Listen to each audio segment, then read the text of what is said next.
I got your back. I do. So you guys started the Raise the Whisper project. The goal of that is to heal trauma through poetry. I kind of just wanted to. I'm just gonna ask you one question, then I really kind of want you to get into what you do. But why?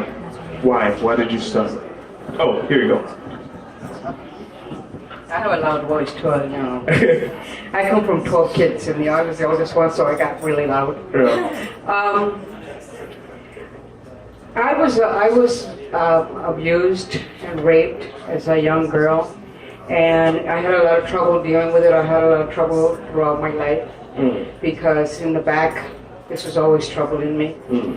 When I started writing poetry, I wanted to write about it, and I was having trouble getting it out. And I went to a poetry event one day, and one of the poets said something that just clicked. And so I started writing and writing and writing, and I ended up with a poem called A Quarter's Worth. It's about family rape. So I started reading that around at different poetry open mics. And that time, I also had it published in Santa Sucia, Zion. Yeah. So at that time, Mandy had one written also, and Joy had some. And every time I read this poem at the different open mics, I would get just like a wonderful response from mostly ladies, but it was also heartbreaking because it never felt that somebody would come to me and say, that happened to me. That happened to my family. I am so glad that you're out there speaking about it. So we were at Jazz Poets of San Antonio with Eduardo Garza, and Mandy did her poem and Joy did her poem. I didn't do my particular poem that night, but then we started talking afterwards. We had a conversation, and in that conversation, we all said how we were healing through the writing process of our situation. And then we thought, well, you know, there must be a lot of other ladies out there who also need healing and who can't find the venue to do it. So maybe we should start a group. So it took hold when we started meeting, and we started planning and organizing, and so it's finally happened. We that got was the birth of the Raise the Whisper project. Yes. Awesome. Well, you know what? There's so much good energy on the stage. I'm going to go ahead and get off because I'm tainting it. But let's let you guys do what you do.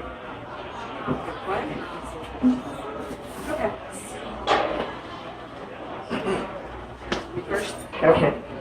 Now, the quarter's worth, I'm going to stand up for this one.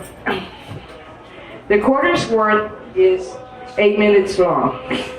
So I won't read the whole thing, but I will read the second part of it. And then if you come to any of my events, and this next week I'm going to have a lot of events, so I can tell you where it's going to be at. Especially on Tuesday, I'll be at Barrio Barista, and I'll read the entire poem there. I'll be the featured poet that day. This is beginning in the middle.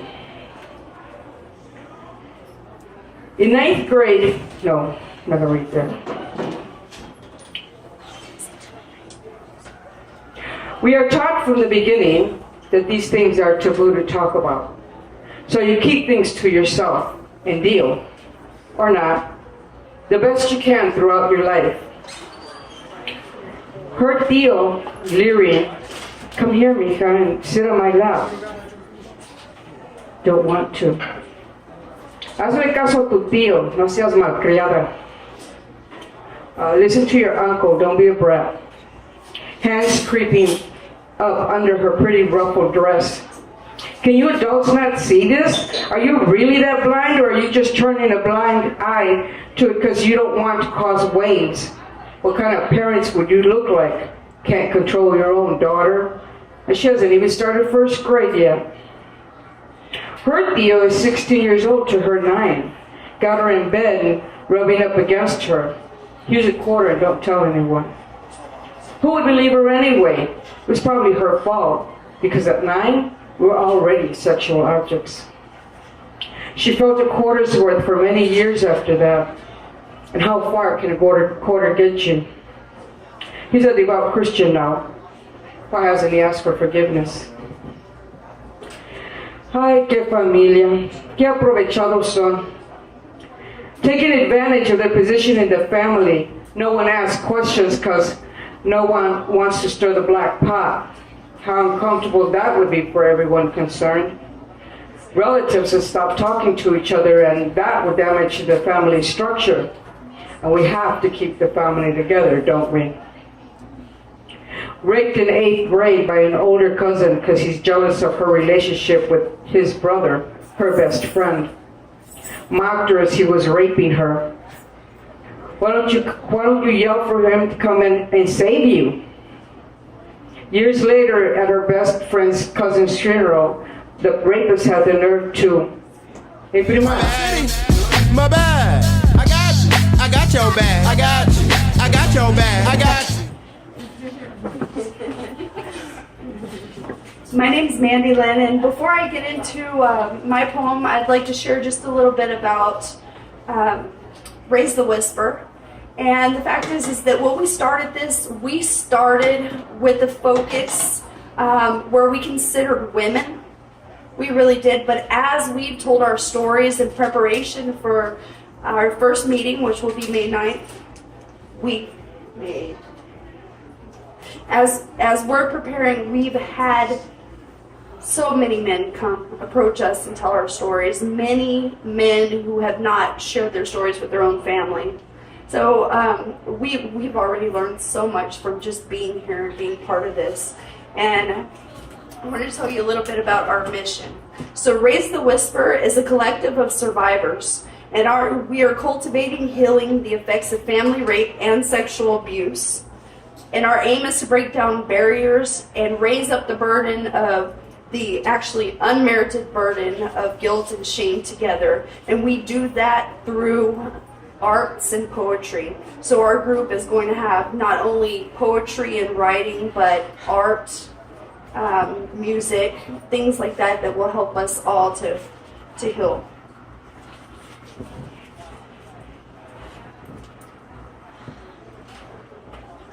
Daddy's been doing sexual assault on me. Projectile vomit from the mouth of an 8-year-old. I stood drenched in it. My heart was stolen from my chest. It dripped from my mouth, from my clothing, from my heart. Then came rain. Raindrops, rain pour, violent storms. I ran with footsteps of thunder and pushed my children 2 by 2 into safety with an emergency telephone and instructions to call for help if they heard me drowning. I turned like white lightning, and the crimson flash of anger in my eyes met his. He knew something was wrong. I sat him down on the edge of the bed that night and told him that I knew. He tried to deny it. He tried to hide from the rod of judgment under a metal canopy. Crash. Lightning struck our habitat, and in a flash, washed away our desecrated home.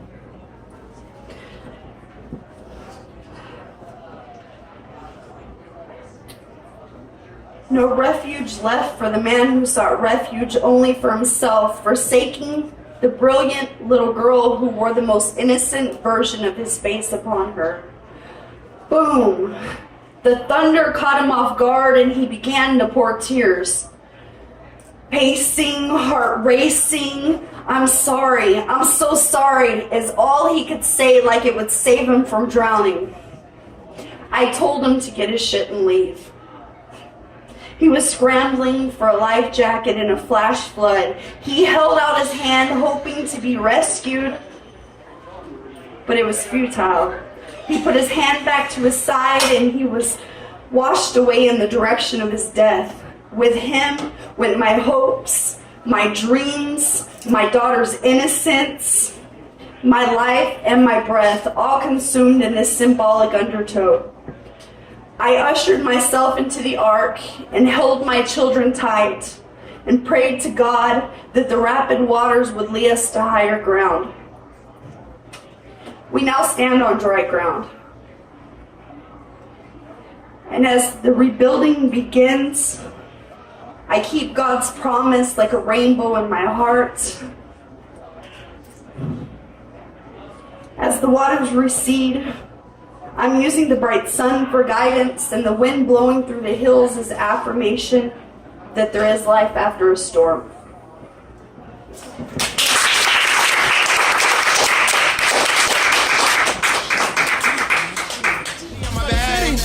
My bag. I got your bag. I got your bag. Why are we doing this? This is not spoken about within families. There's a reason for the silence. There's a mixture of love and hate and disgust and self-blame and confusion that comes when it's not a perpetrator that's a stranger, but your own blood. And so I think that one thing that we discussed was that there's rape crisis centers, but when you get into family rape, when you get into family sexual abuse and molestation, it's a totally different type of discussion that people don't want to talk about. And actually, we don't really want to talk about it either, but we have to. And until we do, and until somebody does, when somebody does, then other people will be able to. And that's been the craziest thing, is to see, even before we began, that people have decided to speak up to their family members and to say something.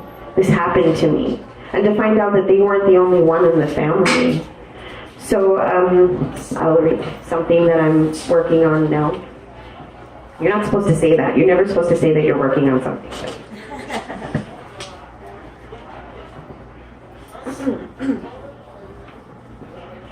1. Silence. Imagine a voice, silenced and caged, walled up and embittered, broken, slivers of shrapnel and shards of glass deep within. The voice is jailed, and the jailer committed the crime. Jailer got the goods, and the voice serves the time. Imagine, if you will, sadness locked in a cold, empty room. The dust of regret is the only light moving by the light of the moon. Look, see the colored stain of knowing and never telling. Hear the words that have no meaning when first brought to the table. Let them illuminate and bring life, the heart-stopping jumpstart of life.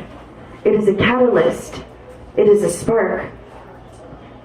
And when you are ready, I will tell you the words I've been longing to say to you.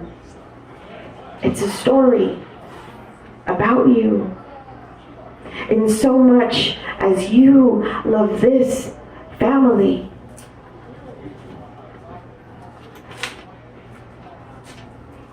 Two, avoidance. There is a searing pain at the bottom of my soul that I never mentioned. I've done everything I could to delay this moment. I've moved all the furniture back and again. I vacuumed the walls. I packed up houses. I changed jobs. I left cities. I gave birth. I became a wife twice. I decided to die. I fought for life. I drank. I ate. I learned other languages. I destroyed my own. I built it up again. I spoke in metaphors, in encrypted messages. I added filters so that no one would understand what I was saying. And yet, here's the thing. 3, a whisper. And Cousin A tells me about Cousin B, her son, who was done to by Cousin C, who was done